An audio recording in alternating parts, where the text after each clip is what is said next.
Qualities about him, good like laws. There are good people on both sides. Yeah, I they were. agree. Yeah, it was sad too. Brothers fought against brothers, and Mel Gibson's family got murdered. That was the biggest bummer, to be honest, out of everything. And then he went ham on him with a tomahawk. Different war. Was it? Yeah. That was That was the the Revolutionary War. Revolution. What an idiot. Why am I? We're so stupid. Abraham Lincoln led the charge against Hitler. And the vampires. What the Remember heck? that? That was crazy. Dude, that was a great video. Like, anybody who says differently What, the movie? is somebody who says differently. Yeah. The movie Lincoln versus Vampire? Yeah, Lincoln Vampire Slayer. Abraham Lincoln, I thought it was- Vampire Hunter, yeah. I did not Vampire want to Hunter. watch it. We got it.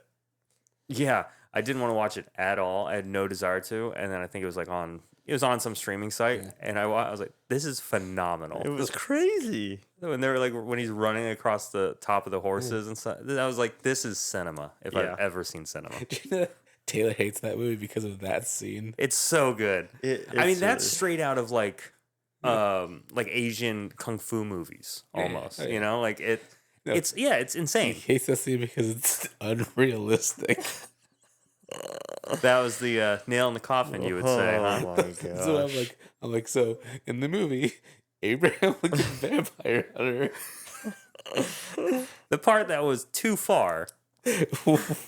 wasn't running on top of horses. Oh man. Yeah, that sounds like a Taylor take. You know what was another trash scene was the new Craven when they're running in like Africa in between and on top of all the animals. I never saw that movie. Abraham Lincoln. I didn't watch. I only saw that scene, but Abraham Lincoln did it so much better. The only, So- the only, Abraham Lincoln did it better. the only Better scene than I've Craven. seen from Craven the Hunter is when the dude like gets bad news and makes the weird At the noise. desk? Yes. Yeah. It's not good. Oh, And- man. What happened? And I don't know why Sony can't figure their Son crap is out. Just ugh. It's so like If Venom's the best thing you got, And I haven't seen Mm. it. I haven't seen the third one. I haven't seen I any haven't seen Venom. the third one either. And literally the only Sony one, other than the Spider-Man movies, is that I've seen is Morbius. No, I haven't seen Madam Morbius Web. either. And Morbius, Madam Web, and Craven, all from the same studio. Madam Web was. Yeah, that was Sony. Oh my god. They just don't know what they're doing. But I honestly sad, liked Morbius. It wasn't great, Yeah. but it was like, I like Matt Smith. Jared Leto was pretty good. That's right. There were some cool action scenes. Everyone makes fun of like the dancing scene. I thought it was kind of, I don't know who we're talking it was about. interesting. Yeah. It wasn't that bad. I'm happy. Come at me. It's fine. It wasn't that bad. But then again, everything else has been trash. Yeah. Hey everyone, welcome back to BentBox Comics YouTube channel. Your name is Ben. My name is Box. All that will be in. Don't worry. My name is Chris. No. That is no. John. That is John. So exciting news for BentBox. Yeah. Our monsters. No. Nope. Oh, sorry. Also exciting. I I will say, Our Monsters. I'm in talks with Luna to do Volume 2. I saw that. So I saw that. I know he reads my DMs. Every now and then. It just depends on if I'm busy or not. Yeah, but yeah, Luna's on board to do Volume 2 as planned. That's right. So we just gotta start kind of slowly chipping away at that through the year, so it's ready for spooky season. That's right. Anyway, not enough about me. What just launched, John? Our website. Do it right. Okay. Wingless. No. Worlds Forgotten issue 2. 1 and 2. One Yeah, and two. 1 and technically. 2. I'm all over the place today. I'm sorry. It's all right. No No different than normal. Yeah, I'm unhinged. So yeah, I. God, He derailed me. I know. Yeah, no. Worlds Forgotten 2 is out. It's now live on Kickstarter, and I'm excited to bring it around to everybody. You know, issue 1 was a huge success on Global Comics. It's Yeah. a success on Kickstarter too. But no, it's a continuation of issue 1, which follows Keon, a young, depressed boy who's got the magical, rare ability to open portals to uncharted worlds. So sweet. I wanted to keep the story just open, man. Like I can go to any world and chaos can happen and just have an adventure. That's a nice way to know. like set up a series, is to implement some kind of story element that allows for anything almost. Yeah, it's almost like I wanted to be like, hey, I can contain one single story in an issue. If he goes to a different world, let's say he gets on a world and he has his whole adventure, whatever, real quick. Maybe it's 1 to 2 issues, and then he accidentally teleports, or well, I say accidentally, maybe that's a spoiler. He can't control his powers. Welcome Not yet. not yet. And all of a sudden he's in a whole different environment, whole different story, and I just kind of play with that, right? Yeah. I have multiple worlds built out. I love world building. I have a really fun world plan, a very like horror-esque world plan with like these furry little animals that got big teeth, and the really it's out of this world stuff. Like their saliva, it has healing properties, but they bite things off. So everything they bite off heals back, and it's just like horrible for the people involved. I like it. It's I like it. crazy, dude. And then all the little furry fuzzy people are they're all like really smiley and happy, and you don't really know why, and you find out. I'm telling the story. I'm about to say, what are you doing? Shut up. You find out things in the story. Shut up. I go, dude. When my wife asked me about like a Yeah, story, don't ask me. 10 minutes later, she's like, Yeah. "Oh, you're still talking." I mean, I just love talking shop and stories. But yes, issue 2 is coming out. It is it's Keon's Awakening. I'll say that. Something tragic happened in issue 1, which you can read for free on Global Comics, and in issue 2, that sparks within him, that power sparks within him for a certain reason that you'll see in issue 2, and it kicks off the series. So super Boom. excited for that. It's a lot. It's gonna. It's funny. I was on a live stream. Cool. Was I on with you? I was on a live stream, and with, they brought up my with book. yeah. And I was going through it, and they're like, "Man, there's this massive shift in tone. Oh, like yeah. it goes from really serious to like this is kind of funny." And I was like, "Well, yeah, it's one of those things where, everyone has these issues and personal issues, so I built that into the character, and then chaos happens where." All of a sudden he's got this ability he didn't know about and he can't control. And so he's just flying across the universe, with no idea what's going on and has to survive while also thinking about his home world and everything that's going on there. So, yeah, Pretty sweet. There's a lot going on. I'm a big fan of the series, and like you said, it was kind of our flagship title on Global Comics. Like what we wanted to do with Global Comics was really invest in this platform to bring a lot of our offerings to it, because it's just really cool, really accessible. And we were trying to figure out a way to bring in as many people as possible, as quick as possible. Mm-hmm. And John already had this book, World's Forgotten One, that was kind of offered as that's the tribute. story. Yeah. It was offered as tribute. I'm saying, like, well, you can tell that story. It's a good story, but the like, let's put something free on Global Comics that people can come and read. That's high quality. It's not just like, oh, it's free because it's lower tier. Yeah. No, it's high quality stuff, and it's free to read. Yeah. So it'll kind of give people a taste of what like we do at BentBox, the kind of storytelling we like to do, and it blew up, which is awesome. Yeah, and awesome. it continues to blow up. So yeah, and that this going back to the story about that book, it was my first published book, and it was in a really hard time in my life, and the book. I did it. I was so like, what would you say? I was reaching for perfection, right? Oh, yeah. It had to be perfect. So I changed a lot. I know the whole story in my head. Like I've lived it so many times in my head, but I just changed it so much because I was all over the place in a bad mental state. And so I ended up publishing it at the state that it was at because I literally ran out of money to keep creating the book. And it was still a good story, but the formatting and the way it left off was very like close-ended. Like it was supposed to be what it is now. That was originally what it was supposed to be. So I went back to the very original concept. In my bad mental state, I wrote the book and pretty much just ended it. Like, kind of like, everyone's dead and like that's the end of everything. And like it was in pretty one grim. issue, Yeah.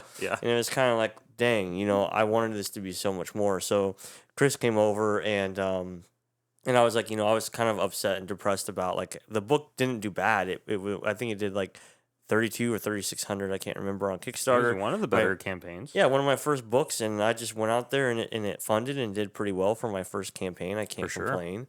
But I was like, man, I just I feel like what do I do with it now? Like I don't really have a lot of money to keep going in the series and stuff like that because I'm working on other projects.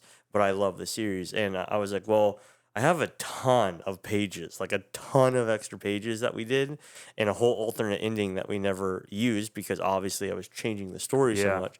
So he comes over and looks at the file, and he's like, dude, you have like a whole nother comic book in just an alternate ending.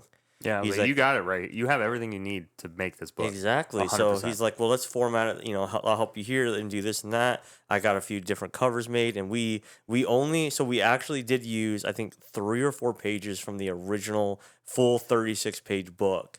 But the other, I mean, how many pages is it? It's like 26 pages or something like that. Yeah. The whole rest of the book is a completely different story. So you really leave off with a full issue 1, a full 22-page book, and then you have another 22 to 26-page book that we've created for issue 2 that really tells the original story of what that book was supposed to be. And that's a testament to like growth, man, and like learning. And I would say, consistency and trying to keep the ship going, man. Like it was, I didn't know what I was going to do with it. I didn't know if I was ever going to come out with another issue 2, and I'm excited because the quality, same artist, same colors, it's just phenomenal. He leveled up too a bit because like Yes. I'm I've obviously read World's Forgotten 1, and so I'm looking through it, and then he's showed me a handful of pages of number 2, and some of them are phenomenal, and I'm like, man, this guy's good. Yeah, it's super exciting, and I think that and I believe that people will really enjoy the story, where it's going, and I'm excited to have it published under our company, man. Yeah, boy. Yeah. So the preview is out now on Global Comics. It should have a link to the Kickstarter page, so you can go help bring this bad boy to life. That's right. Issue 1 and issue 2 are available on it. Issue 1 technically, once again, started as a Global Comics exclusive, so it was not available physically. Yes, it will be the first time it's available physically. You can get it in your hands. Yep, and it's nice. Yeah, I'm excited to get it on paper again and in a way that we haven't ever had it on paper. Yeah, no, I'm really excited to see like that cover and stuff. Yeah. So like cover of issue 1 here. My favorite, honestly, is that stupid.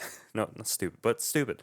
That like abstract-y. Yeah, the alternate cover. It's crazy. So funny because like the amount of content I had and the amount of pages and covers I just didn't use from issue 1 because of just the chaos that state I was in. Like I had everything I needed for a full issue 2 literally on my drive, and I was just so wrapped up and like frustrated with it that I didn't realize it. But so now, sometimes you just need a second pair of eyes. It helps someone who's like a little disconnected from it because I hate waste, and so like we rarely, with any of the books I've done, we rarely have extra pages or alternate endings yet. I'm sure I might get to a point where I'm like, let's try this out and see how it flows. And I'm like, it doesn't really work. Let's cut it. I haven't gotten to that point yet. So like waste, I saw it on the drive, and I'm just looking at 40 pages of like, this isn't out there. Why is this not out there? I was like, it's good. So we just spent like 30 minutes, and we had 2 issues, which was fantastic. I spent like, comparative to a whole issue to get it fully wrapped up, formatted, covers done, and everything. I think I spent like $900 to get it to where we have a full issue 2. We have like additionally on top of what you've already spent, just to make sure that we wrapped up a second issue solid. Exactly. Yeah, I mean, lettering, that's good. Colors, because we didn't color the pages, the extra pages we had. Yeah. They were just black and white. Some of them were literally sketched and weren't even inked. But we got all that wrapped up. My artist Ruben did an amazing job there. The colors, Nene, he came in clutch, and I was like, hey guys, do you remember this back in the day when we were going to do this? And they're like, yeah, we always thought we should go that route. I'm like, well, we're going that route. So that's let's awesome. do it. And it's good they're like on board and everything. And they love the story. Yeah. That's always fun, is working with an artist that's like excited, passionate, invested. That's all. That's always, it makes for the best comic. So tell everyone some of the details about the Kickstarter campaign. So like if you go down to the description below, you'll see the link to the Kickstarter. Once again, go support it. Yeah. You know, there'll be about 20 some days left or more. I can't remember. Something like that. Something like that. We can check that. But you know, with your help, we'll get this bad boy funded. But what are like the tiers? Yeah, so we have stuff. Digital right off the bat for those who just like to read on their phone. Wanted to offer that. Pretty low pricing on that. Pretty average, I would say, to what people are selling right now. And then we have issues 1 in print, like you talked about, which has never been in print, like this version of issue 1. Yeah. We have multiple covers. We have 5 covers, which is crazy to think about. 1 by a game designer. I didn't realize you had that many. 1 by the interior artist. 1 by Daniel Arthur, who is a very well-known painter on Instagram. Oh, yes. With almost 100,000 plus followers. What's funny is, I don't want to derail, but I had scheduled post. We were going to launch this a little bit earlier, and it posted that it launched. And he came into my DMs, and he's like, "Yo, bro, what the heck? Awesome." He's like promoting. I'm like, wait, not yet. So he's excited to promote it. That's crazy always helpful. Is the original post that he did for this cover had tons of people asking where they can get it years ago when we first did this. And so I'm like, hopefully, and he has a smaller following. So he has a much bigger following now. So sweet. Then we have a Kane and white cover. And originally in the original campaign, we had a black and white virgin cover of Kane and White, which he's an amazing, just phenomenal artist. He works on a lot of the books in Eric July's camp and a lot of art in there. So he's pretty well known. And we're gonna have that cover colored by a new colorist that's not a new colorist, but a colorist that's not very well known. Jason Duran, awesome guy, man. He's a firefighter. He's a cool guy, and he did the colors for it. And yeah, so we have a lot of and we have a black and white that came from Ruben a long time ago. It's a homage cover to homage to when what was the name? I don't know why I even have it in the Kickstarter of what that homage means, but it's when Mary is holding Jesus in her hands at the base of the cross. It's a homage. So we have a lot of stuff. We have a ton of covers. As for extras and add-ons, all my books I've already published will be our add-ons. So like Blossom, Heathen, maybe the last one, digital, like a digital bundle. BentBox bundle or something like that. Exactly. Yep. So you'll be able to get all that stuff. And whether or not I'm still working on the Kickstarter is built out, but I'm trying to figure out that's another topic we might be able to talk about in the video, but the Kickstarter space and how much stuff they want, right? For me as a buyer of comics, I'm there for the comic, right? Yeah, I don't much generally care about I've sold them. I've sold standees, I've sold stickers, I've sold posters. But when I go to buy pillows, I've sold pillows. When I go to buy, I only want the comic. So I've looked at a lot of Kickstarters lately, and it looks like they've really reduced the amount of extras they're selling, and it's more like upgrades to the stuff they're already selling. Because that used to be a big thing they used to do back in the day, was like stretch goals would typically be like a better or higher quality paper, stuff like that. So I like going back to that, just because, to be completely honest, these extras they're cool, and I'm going to offer stickers and posters for Refuge.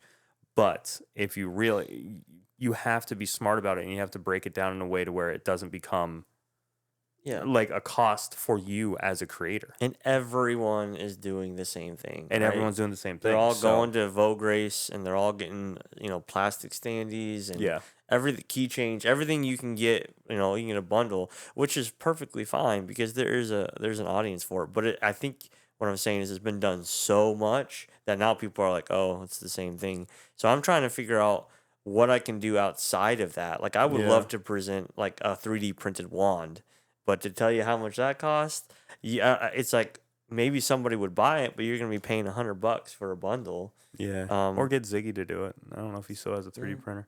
Yeah, we got some that big. Yeah. you maintain a little wand? Well, you can't just put the size. Don't put actual size and just like just blow it up. Yeah. Not actual size in small parentheses. That's how you do it. But that's how I got my wife. What's not actual size? So how much does it cost to get just the typical cover? 12 starting, and it goes 12, 15, 20, and 20, I believe, if I remember correctly. Yeah. Those, the Daniel Author cover is a exclusive, very well known painter, and it's going to be an exclusive for, I think we're printing 100 to 250 depending total over its life. And then everything else is kind of just free reign, man. Sweet. Yeah. Yeah, that's not that bad at all. Pretty reasonable. I would highly recommend go check out this campaign. Yeah, me too. I have no personal investment in it at all. Yeah, not at all. But yeah, seriously, go check it out. It's live now. Help support it. Make sure we can get this thing printed and in your hands. So that's pretty much it. Yeah. All right, everybody. Thank you so much for another episode. Thanks for joining us on this Friday. Have a good one. Bye. See you next week.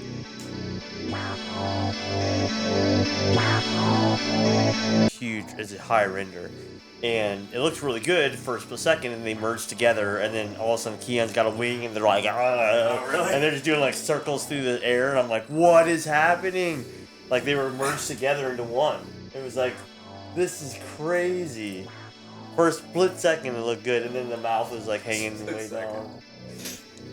It did good for 1 second. And not that.